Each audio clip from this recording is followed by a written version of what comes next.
الله على محمد صلى الله عليه وسلم. Di dalam riwayat yang lainnya, kita juga mendapati tentang sebuah penjelasan. Ketika Rasulullah Shallallahu Alaihi Wasallam menyampaikan bahwasanya lahum manabir yaumal qiyamah yaqbituhumul anbiya war rusul. Orang yang dulunya ketika di dunia, mereka berteman, mereka berinteraksi, dan tidak ada yang mendorong mereka ketika berteman dan berinteraksi kecuali karena Allah. Maka kelak pada waktu hari kiamat, Allah memberikan orang-orang yang mereka itu saling mencintai karena Allah, diberikan oleh Allah mimbar.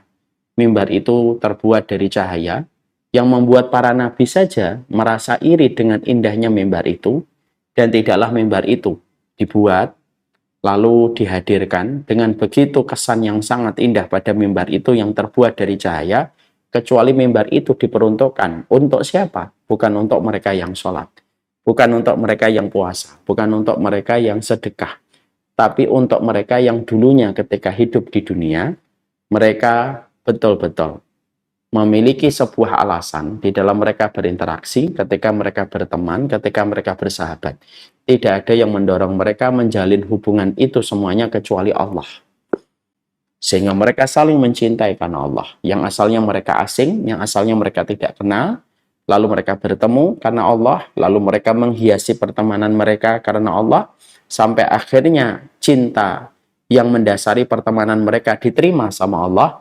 Maka kata Rasulullah, orang-orang itu dispesialkan oleh Allah. Orang-orang itu diistimewakan oleh Allah. Dan keistimewaannya adalah orang-orang itu mendapatkan mimbar.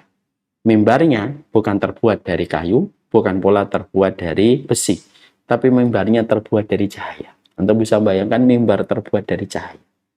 Mimbarnya dari cahaya, lalu membuat para nabi saja merasa iri dengan orang yang diberikan mimbar itu. Dan mimbar itu diberikan kepada mereka yang hatinya bersih.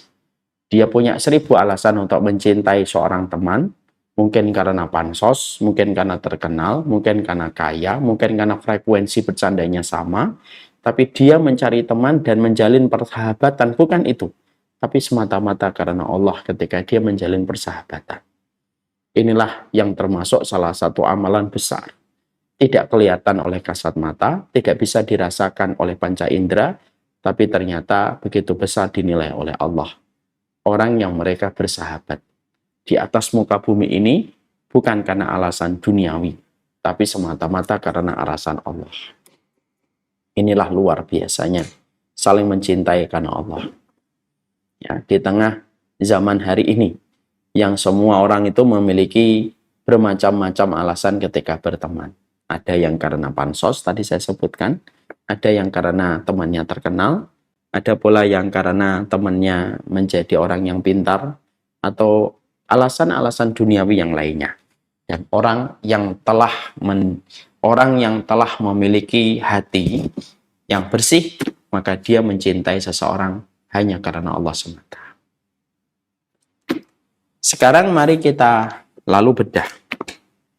Kalau kita mencintai karena Allah, itu merupakan sebuah perkara yang di dalamnya ada komitmen, ada kewajiban, serta ada konsekuensi yang harus betul-betul kita penuhi supaya perasaan hati kita nanti dinilai oleh Allah dan mendapatkan keutamaan ketika kita pernah mencintai siapapun manusia karena Allah semata. Maka apa yang harus kita lakukan untuk membenarkan proses kita mencintai karena Allah? Ada 15 poin. Mari kita bahas nomor 1. Yang pertama, bahwasanya salah satu di antara step ataupun tahapan ketika seseorang itu betul-betul dia mencintai seseorang, menyayangi seseorang, ya ini sesama jenis, ketika dia mencintai teman satu jenis kelaminnya, maka tidak ada satupun yang membuat dia mencintai, menyayangi orang itu kecuali adalah ya dia betul-betul hadirkan niatnya bahwasanya dia memang mencintai orang itu dan mencintai sahabatnya karena Allah. Jadi betul-betul dia menilik dan melihat secara internal pada hatinya, apakah saya ini mencintai karena manusia ataukah saya mencintai karena Allah. Ataukah jangan-jangan saya mencintai karena ada maksud-maksud tertentu dari profit dan keuntungan yang saya dapatkan dari orang yang saya cintai. Jadi orang yang mencintai karena Allah itu pertama kali yang harus dia lakukan, stepnya itu apa? Dia harus betul-betul sadar. Dia harus betul-betul sadar. Sesadar-sadarnya. Bahwasanya pertemanan dan persahabatan yang dia jalin bukan hanya sekedar mengalir dan berjalan. Autopilot. Tapi betul-betul pertemanan dan persahabatan yang dia miliki pada kehidupan itu, ya dia pastikan tujuannya adalah karena Allah. Sehingga ketika dia menyadari tentang perkara itu, betul-betul dia selalu melihat pada hatinya, memastikan bahwasanya kadar hati, bahwasanya kondisi hatinya itu tidak ada yang dia tuju karena tidak ada yang dia tuju ketika dia berteman kecuali semata-mata karena Allah. Kalau seseorang sudah betul-betul sadar di bawah kendali kesadaran penuh bahwasanya dia berteman semata-mata karena Allah semata, maka inilah orang-orang yang nanti akan senantiasa berada di dalam penjagaan Allah. Dan mereka akan senantiasa berada di dalam jaminan Allah. Karena siapapun yang telah betul-betul jujur menyertakan Allah di dalam pertemanan, lalu mereka berusaha untuk terus menjaga komitmen niat mereka yang pertama bahwasanya mereka saling mencintai karena Allah, maka sesungguhnya Allah yang menjaganya, Allah yang merawat pertemanan itu, dan Allah yang akan memberikan kebaikan yang mengalir kepada setiap masing-masing orang yang sudah jatuh cinta semata-mata karena Allah. Dan pertemanan itu menjadi pertemanan yang panjang. Tidak mudah untuk putus dan tidak mudah untuk bermusuhan ketika mungkin pada perjalanan kehidupan mereka. Maka itulah yang dikatakan oleh Imam Malik.